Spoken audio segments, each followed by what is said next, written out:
На улиците на главниот град на Таџикистан Душанбе хиџабот е честа појава, но законодавците се обидуваат да го променат тоа. Со новиот закон се повикуваат жителите, како што е наведено, да се држат до традиционалните и национални облеки. За жените тоа значи да носат долги фустани и косата да не им биде покриена со шамија. Иако во законот не е спомнат хиџабот, на него се гледа како на обид да се напушти исламскиот начин на облекување, што е поддржано и од министерот за култура. با تشویش و شبهه به آنها نگاه میکند که خدا نکند در تگ صدرشون شودرشون یگان چیز پنهان شده باشد.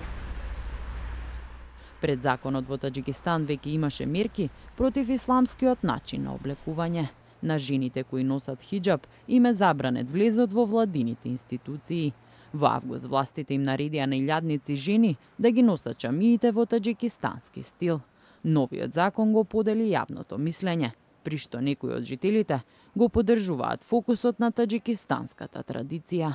ба фикри ман хеле қонуни хуб аст, чунки ҳар як миллат, ҳар як давлати рӯи дунё либоси миллии худро дорад ва агар он давлат либоси миллии худро надошта бошад, ин ба ҳамон давлат зараровар аст, чунки ин либоси миллӣ як воситаи шиносоӣ дар ҷаҳон, ҳамон миллатро шиносоӣ мекунад дар ҷаҳониён. Но за други законот е неприфатлив упат од властите. فکر من قبول کردن چنین قانون ها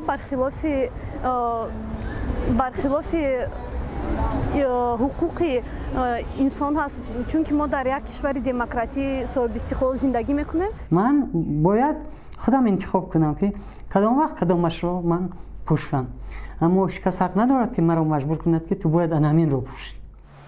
Се уште нема дефинирани казни за прекршување на новите измени. За сега последиците се нејасни, но пораката на власта е јасна.